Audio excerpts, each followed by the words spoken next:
मोदी जी की लोकप्रियता देखिए कि विदेश में महिलाएं रो रही है, भगवान है। अब हमारे आदरणीय नेता मुकेश सहनी लोकप्रियता ये घुमा के देखे, ये घुमा के देखे, ये देखिए, ये समाज की मूल महिलाएं हैं, ये इन्फ्लुएंस होने वाली महिलाएं नहीं है। मुकेश सहनी ने दिखाई है कि महिलाएं अब मुकेश सहनी के पक्ष में आ रही है। किसका नैया डुबाना है, किसका पार लगाना, ये बताइए। ये पार लगाना है मुकेश सहनी का, नहीं है पार लगाना है। नीतीश जी की नैया डुबाना डुबा देंगे। मुकेश सहनी ने अपनी ताकत दिखाई है और महिला है, बहुत कम ऐसे सभा होते हैं जहां महिलाएं इतनी भारी संख्या में आती हैं। इसको वोट दीजिएगा, इस बार मुकेश सहनी के देंगे। मोदी को नहीं दीजिएगा? नहीं देंगे। नीतीश कुमार को नहीं देंगे। मोदी जी राशन दे रहे हैं आप लोग को? कोई बात ना, हमको राशन नहीं लेना है, नहीं लेना है राशन हमको। जो हाशिए पर लोग हैं उसको आप चिन्हित करके लोकतंत्र से हटाना चाहते हैं। जो सरकार के खिलाफ वोट करते हैं उनका नाम काटने की साजिश हो रही है। भारतीय संविधान की उन अवधारणाओं को आप उल्लंघन कर रहे हैं जो हमें वोट का अधिकार देता है। पटना के बापू सभागार में फूलन देवी की शहादत दिवस मनाई जा रही है और हजारों लाखों की तादाद में पटना के बापू सभागार में महिलाएं खास करके आई हुई हैं और वीआईपी पार्टी के जो मुखिया है मुकेश सहनी, उनके नेतृत्व में यह सभा हो रही है। तेजस्वी यादव जी भी इसमें शरीक होंगे और बिहार के कोने कोने जो महिलाएं आई है तमाम लोग लाल साड़ी में दिख रही हैं। लाल रंग क्रांति का प्रतीक होता है, तो फूलन देवी को वीरांगना और क्रांतिकारी के तौर पे समाज में जो पहचान मिली है उसको उनको आज नमन किया जा रहा है। सर रंजन से वीआईपी पार्टी के बड़े चेहरा हैं, युवा चेहरा है कुणाल जी, उनसे हम बातचीत करेंगे। सर सबसे पहले आपका स्वागत है और आज के इस ऐतिहासिक दिन को कैसे याद कर रहे हैं फूलन देवी को? देखिए, बहुत बहुत धन्यवाद आपका और आपके माध्यम से जितने दर्शक जुड़ रहे हैं सबका धन्यवाद।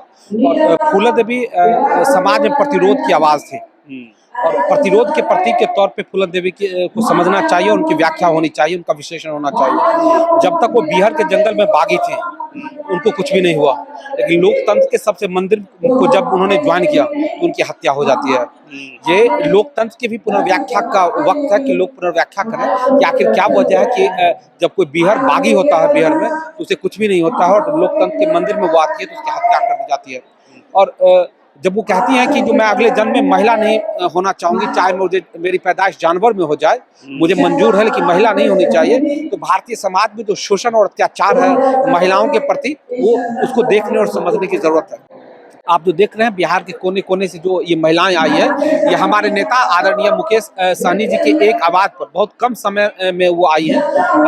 ये सब महिलाएं आई हैं और मैं चाहता हूं अपने नेता से मैं अनुरोध करूंगा कि अगली बार जो कोई कार्यक्रम हो तो छोटे जगहों पर नहीं हो, क्योंकि आप यहाँ भी देख रहे हैं, बाहर भी देख रहे हैं, सैकड़ों हजारों की संख्या में लोग परेशान है। तो ये चीज लेकिन ये दिखाता है कि किस तरह हमारे आदरणीय नेता मुकेश सहनी जी का एक्सेप्टेंस समाज के हर तबके और हर वर्ग में है। खास करके जो अति पिछड़ा की बात करते हैं तो उनसे अति पिछड़ा समाज कनेक्ट हो रहा है। तो ये जो लोगों की उपस्थिति, खास करके महिला की उपस्थिति है, इसी बात को वो दिखाता है, इसी बात को प्रदर्शित करता है। इतनी बड़ी संख्या महिलाएं यदा कदा ही दिखती है, क्योंकि लगातार हम लोग वापस सभागार में आते हैं, इतनी महिलाएं अमूमन नहीं होती है। और आप एक चीज टेस्ट कीजिए कि रैंडमली किसी महिला से आप पूछिए तो आपको बताएगी कि फूलन देवी के उसमें वो शहादत दिवस पे आई है। वो ये सबसे बड़ी बात है, उसमें पता है जी, उसमें जागरूकता है और ये बड़ी बात है। एक सवाल ये भी है अति पिछड़ा की आपने चर्चा किया है, तो अति पिछड़ा इस बार माना जाता है कि 29 जी के साथ है, क्या एक्सेप्ट करेगा मुकेश सहनी को अति पिछड़ा समाज?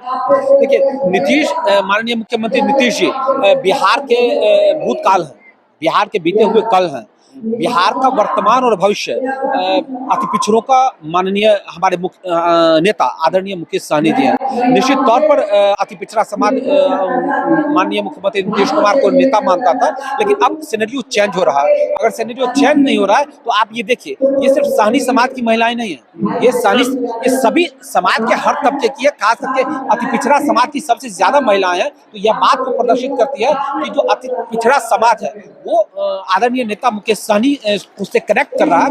और अति पिछड़ा समाज ही नहीं, समाज का हर तबका, जो बिहार के समाज का हर तबका है वो खुद को मुकेश सहनी में भविष्य देखता है। एक सवाल ये भी है कि चुनाव है सर बेहद करीब और मोदी जी लगातार बिहार आ रहे हैं, कहते हैं कि पटना को पुणे बना देंगे, मोतिहारी को मुंबई बना देंगे, बड़े सपने दिखाए जा रहे हैं, कैसे आप लोग मुकाबला करिएगा मोदी शाह का? 15 वर्षों से तो समय मिला था उनको, उन्होंने क्या किया? जो नहीं किया वो अब कैसे करेंगे? पहले तो वो 15 वर्षों में अगर वो जापान बना देते, क्योटो बना देते और टोक्यो बना देते तो 15 वर्षों में क्यों नहीं बनाया वो? तो ये सब तो चुनावी बातें हैं जो लोग बखूबी समझते हैं। क्या स्ट्रेटजी है इस बार, क्योंकि गहन पुनरीक्षण भी हो रहा है वोटर आईडी का, उसको लेके भी विरोध है।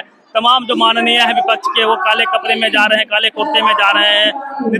ये तेजस्वी जी तो यहाँ तक कह दिया कि भाई यदि जरूरत पड़ी तो चुनाव का ही बहिष्कार कर देंगे। बिल्कुल, क्यों नहीं। आप ये बताइए कि किसका नाम काटा जा रहा है, किसका नाम किसको चिन्हित किया जा रहा है, किसको रेखांकित किया जा रहा है। वो समाज का वो तबका है जो हाशिए पर है, जो बिहार से बाहर है। सरकार की नीति की वजह से ही वो पलायन किया है, वो शौक से नहीं किया है। तो सवाल यह उठता है कि जो हाशिए पर लोग हैं उसको आप चिन्हित करके लोकतंत्र से हटाना चाहते हैं, लोकतंत्र से हटाना चाहते हैं। कि आप जानते हैं कि अगर चुनाव जिस तरीके से हो गया तो आप हार जाएंगे। आप बताइए, इन्हीं वोटरों की सहायता से लोकसभा चुनाव में 8 महीना 1 साल पहले चुनकर सभी माननीय सांसद बने हैं। और क्या वजह हो गई कि 8 महीना और 1 साल के बाद इसको पुनरीक्षण करने की जरूरत पड़ी। संभव है कि पुनरीक्षण की आवश्यकता है, मैं मानता हूं, तो उस समय क्यों नहीं किया गया, या फिर समय रख के क्यों नहीं किया गया। मेरे नेता तो कहा है कि भाई आप 6 महीने के लिए राष्ट्रपति शासन लागू कर दीजिए और उसके बाद आप वोटर लिस्ट ठीक कर लीजिए, या फिर चुनाव करवा लीजिए, इसमें कोई दिक्कत नहीं है। क्या डर है आप लोग को? क्या डर क्या है? कोई डर नहीं है। डर ये है कि जो समाज के जेन्युइन लोग हैं, जो सरकार के खिलाफ वोट करते हैं, उनका नाम काटने की साजिश हो रही है। लोकतंत्र में हर व्यक्ति को अपनी बात कहने का, अपने वोट का उपयोग करने का अधिकार है। अगर आप उस अधिकार से इसको हटाते हैं तो इसका मतलब भारतीय संविधान की उन अवधारणाओं को आप उल्लंघन कर रहे हैं जो हमें वोट का अधिकार देता है। बीजेपी वाले तो कहते हैं कि भाई जो रोहंगानिया है वो उसका या घुसपैठिया है उसका सिर्फ जो है नाम हटेगा, बाकी को कोई दिक्कत नहीं है। तो 1 साल पहले तो उन्हीं रोहिंग्या की सहायता से वो चुन के गए हैं। और अगर रोहिंग्या हैं तो बताएं कि 15 साल से सत्ता में कौन है, कौन सत्ता में कैसे आए और 15 साल में उसको क्यों नहीं निकाल फेंका गया। और यह कहना, ये तो हास्यास्पद बात है कि उसी रोहिंग्या के वोट से वो चुन के प्रधानमंत्री बन गए और सांसद बन गए, और अब जब बिहार में चुनाव होना है तो रोहिंग्या उनको बड़ी समस्या लग रही है। तो ये तो दुर्भाग्यपूर्ण हास्यास्पद तर्क है।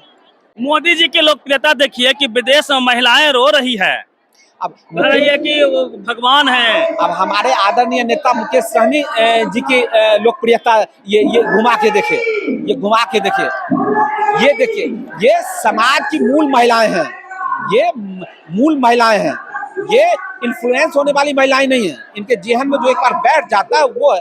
आप किसी से पूछ लीजिए, रैंडमली मैं कहता हूँ, आप पूछ लीजिए, वो महिलाएं हैं। ये लोकप्रियता सिर्फ हमारे नेता आदरणीय मुकेश सहनी के हिस्से में है और किसी के हिस्से में नहीं। ये प्लांटेड महिलाएं इंग्लैंड में रो रही है कि भाई मोदी जी ने इतना काम किया है, देख के आंसू मुझे आ रहा है, भगवान की याद आ रही है।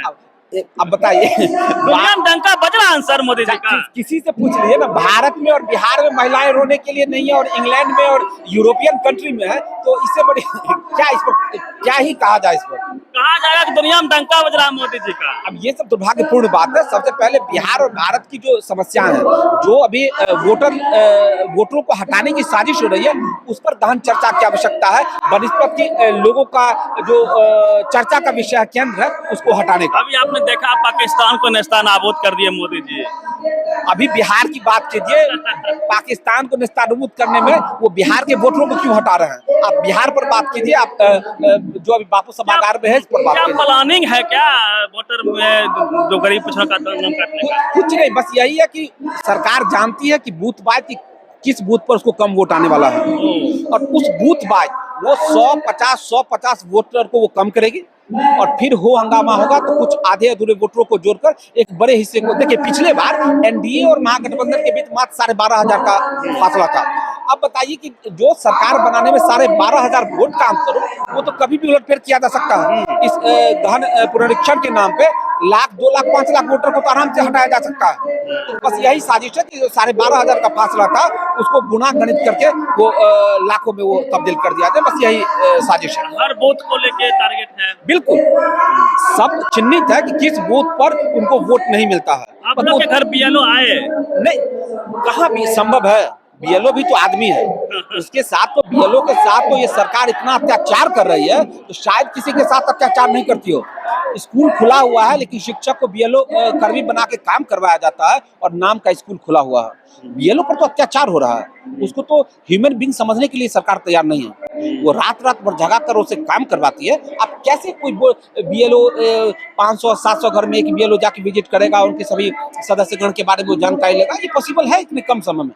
पॉसिबल है, लेकिन समय होना चाहिए। तो समय तो है नहीं, आप टारगेट देते हैं कि 24 घंटा, 48 घंटा, 72 घंटा, 96 घंटा में पूरा कीजिए, तो होगा ही होगा। क्या मुकेश सहनी को आप लोग उप मुख्यमंत्री के तौर पे देखते हैं? वो तो है, देखना क्या वो है, मैं नहीं कह रहा हूँ। अगर माननीय नेता मुकेश सहनी को उप मुख्यमंत्री नहीं बनाया जाता तो अति पिछड़ा समाज की जो अपेक्षा है, जो उसका सपना है, उसके साथ कुठाराघात होगा। चलिए कुछ महिलाओं से भी हम बात करते हैं। काफी महिलाएं यहाँ पे आई हुई हैं और ये लोग बिहार के कोने कोने से आई हैं। तमाम लोग लाल साड़ी में आई हुई हैं। धाराओं ये सीढ़ी है और इस पे महिलाएं नीचे बैठी है क्योंकि जगह नहीं है। जितने लोग अंदर हैं उतने ही लोग बाहर बैठे हुए हैं। मुकेश सहनी के इस कार्यक्रम में आए हुए हैं और फूलन देवी को याद कर रहे हैं। मैं ऊपर तस्वीर दिखा रहा हूँ आपको, जो दोनों लॉबी है वो पूरा बिल्कुल फुल भरा हुआ है। मुकेश सहनी और तेजस्वी यादव की तस्वीर लगी हुई है और महिलाओं को माई बहन मान योजना के तहत जो 2500 का वादा है वह भी लिखा हुआ है। ये तस्वीर है बापू सभागार की। स्टेज पर देखिए जो अग्रिम पंक्ति में जो लोग हैं वो तमाम महिलाएं हैं। महिलाओं को के सम्मान का भी ख्याल रखा गया है कि जो पूरा स्टेज है, स्टेज पर भी महिलाओं को जगह दिया जाए और पूरे हॉल में महिलाओं की संख्या को आप देख सकते हैं कि यह बहुत कम ऐसे सभा होते हैं जहां महिलाएं इतनी भारी संख्या में आती हैं और शरीक होती हैं। तो ये तस्वीर है महिलाओं की, मैं तस्वीर आपको दिखा रहा हूँ। मुकेश सहनी ने अपनी ताकत दिखाई है और महिलाओं में खास करके कहा जाता है कि नीतीश कुमार जो मुख्यमंत्री है उनको महिलाएं वोट करती है, लेकिन उस मिथक को तोड़ने का प्रयास किया जा रहा है। मुकेश सहनी ने दिखाई है कि महिलाएं अब मुकेश सहनी के पक्ष में। क्या नाम हुआ आपका? मेरा नाम सुमन कुमारी। कहाँ से आए सुमन जी? बहेतिया पंचायत से आए हैं। मुकेश सहनी को जानते हैं? हाँ जानते हैं। और फूलन देवी को जानते हैं? फूलन देवी को हाँ जानते हैं। तो आप लोग उनको आज याद कर रहे हैं ना? क्या आप लोग उनको याद कर रहे हैं? याद करने आए? याद करने आए ना? वो एक मजबूत क्रांतिकारी महिला थी ना, महिला से आए हैं। अपने हक अधिकार के उन्होंने लड़ा। ये महिलाएं हैं, देखिए बिहार के कोने कोने से आई हुई हैं। किसको वोट दीजिएगा इस बार? मुकेश सहनी के देंगे। हाँ, मोदी को नहीं दीजिएगा? नहीं देंगे। नीतीश कुमार को नहीं देंगे। नहीं दीजिएगा? नहीं। किस समाज से है? मल्ला समाज से आप लोग? जी हाँ। अच्छा, मल्ला समाज। देंगे मुकेश सहनी के। अच्छा, कहूँ तो ज्यादा महिला मानते हैं ना, इसीलिए ज्यादा अच्छे देंगे। मुकेश सहनी को मुख्यमंत्री बनाइएगा आप? जी बनाएंगे। हाँ? सहनी है तो बनाएंगे, अपना ही है सहनी। मैं भी सहनी हूँ, बनाएंगे सहनी को ना। कोई अपना ही जात को ना चुनता है। तो आप बीजेपी को वोट नहीं करिएगा? नहीं देंगे। सोच लिए हैं? हाँ सोच लिए। अरे हाँ? पता है ना नीतीश कुमार आरक्षण दिए हैं, सब कुछ दिए आप लोग को। नहीं मोदी जी राशन दे रहे हैं आप लोग को फ्री। कोई बात ना, हमको राशन नहीं लेना है। राशन नहीं लेना है? नहीं लेना है। हाँ? नहीं लेना है राशन हमको। क्या बोले? जात भाई के ठहरा कराना है। हाँ। नहीं देंगे फिर भी नाम रोशन होगा ना। जाति को ठहरा कराएंगे, नाम रोशन होगा ना। ये महिलाएं खास करके और ये लोग आई हुई हैं बिहार के कोने कोने। देखिए तेजस्वी यादव जी का भी आगमन हो चुका है। स्टेज पे देखिए तेजस्वी यादव जी पहुंच चुके हैं और पूरा हॉल मुकेश सहनी के नारों से गूंज चुका है। तेजस्वी यादव जी के नारों से गूंज चुका है। तो ये तस्वीर मैं आपको दिखा रहा हूँ। ये तमाम लोग चाहते हैं कि मुकेश सहनी को मुख्यमंत्री बनाया जाए और तेजस्वी यादव को मुख्यमंत्री बनाया जाए। तो ये महिलाएं फूलन देवी को याद करने के लिए यहाँ आई हुई है और हजारों लाखों की तादाद में महिलाएं खास करके आई हुई हैं, लाल साड़ी में आई हुई हैं और कहीं महिलाएं नौका हाथ में रखी हुई है। नौका दिखा दीजिए, विकासशील इंसान पार्टी लिखा हुआ है और ये नैया या नौका कह लीजिए, ये छाप है, चुनाव चिन्ह है मुकेश सहनी जी का। तो उसको लेके महिलाएं आई हुई है। क्या नाम हो गया आपका मैम? मेरा नाम अंजलि कुमारी हुई। कहाँ से आए हैं? संपतचक। तो नैया लेके आ गए? हाँ। किसका नैया डुबाना है, किसका पार लगाना, ये बताइए। ये पार लगाना है मुकेश सहनी का, नहीं है पार लगाना है। नीतीश जी की नैया? क्या? नीतीश कुमार की नैया क्या करेंगे? डुबाना है। डुबा देंगे? क्यों डुबा देंगे? वो सब जान रहा है कि किसको डुबाना है, किसको पार कराना है, वो सब जानता है, इसलिए। मोदी जी आप लोग को राशन पानी सब दे रहे हैं भाई। राशन पानी देकर क्या कर रहे हैं, नहीं कर रहे, वो सबको पता है। फूलन देवी को जानते हैं? हाँ? फूलन देवी को जानते? देखिए हम उनको नहीं देखे, नहीं उनको देखे, नहीं कुछ, बट उनके बारे में सुने बहुत है। हाँ, क्या क्या सुने हैं? यही कि वो बहुत मतलब कि आर्मी अपने अधिकार के लिए उन्होंने हाँ। शहादत दिया। हाँ बहुत उनके साथ अत्याचार हुआ तो उन्होंने बदला लिया। हाँ। क्या लगता है कि महिलाओं को उतना सम्मान नहीं मिलता समाज में? नहीं मिलता, मिलना चाहिए। सम्मान की लड़ाई है, हाँ सबको बराबर देखना होगा। हाँ हाँ, वही बात। महिलाओं को बोलिए मुकेश सहनी जी को टिकट भी देने के लिए, क्या महिलाओं को टिकट भी देने के लिए बोलिए मुकेश सहनी को, तब न सम्मान होगा। हाँ हाँ क्यों हाँ। नहीं। हाँ क्या लगता है कि आप लोग किसको वोट करेंगे इस बार? इस बार मुकेश नीतीश जी को क्यों नहीं करेंगे? कहा जाता है महिलाएं नीतीश कुमार को वोट करती है। देखिए वोट करने के लिए बहुत लोग वोट किए, उस बार भी सभी ने वोट दिया नीतीश कुमार को। क्या किए वो पीछे सीट देकर ले लिए ना, वो पीछे से चाकू भोंक दिए, सीट मुकेश सहनी को देकर ले लिए। आखिर उन्हीं के भरोसे ना वो पार हुए थे। हाँ और जब सीट मिल गया, हर चीज हो गया, तो इनके पीठ के पीछे छुरा फोक दिए नीतीश कुमार जी। हाँ तो क्यों उनके सहाय क्यों खड़ा रहे हम लोग? आप लोग तेजस्वी जी के साथ हैं। हाँ तेजस्वी। लालू जी को जानते हैं? हाँ? लालू जी को जानते हैं? लालू जी को तो पूरा बिहार जानता है। तेजस्वी सरकार चाहिए, हाँ तेजस्वी चाहिए। मुख्यमंत्री तेजस्वी। उप मुख्यमंत्री कौन चाहिए? मुकेश सहनी। मुकेश सहनी। हाँ हाँ उप मुख्यमंत्री मुकेश सहनी। हाँ मुख्यमंत्री तेजस्वी। तेजस्वी यादव। सोच लिया है। हाँ एकदम सोच लिए, ठान लिए हैं एकदम। जिंदाबाद जिंदाबाद जिंदाबाद जिंदाबाद। कहाँ से आए आप लोग? संपचक क्यों आए हैं? मुकेश सहनी को जिताने के लिए। मुकेश सहनी जिता दीजिएगा, हाँ उप मुख्यमंत्री बना दीजिएगा। हाँ? नेशनल दस्तक की आपसे गुजारिश है कि अगर इसको बचाना चाहते हैं तो नेशनल दस्तक को सब्सक्राइब करने के लिए रेड कलर के सब्सक्राइब बटन को दबाएं, फिर बेल आइकन की घंटी दबाएं। नेशनल दस्तक को बचाने के लिए बहुत जरूरी है कि हर खबर को शेयर करें, लाइक करें, कमेंट जरूर करें।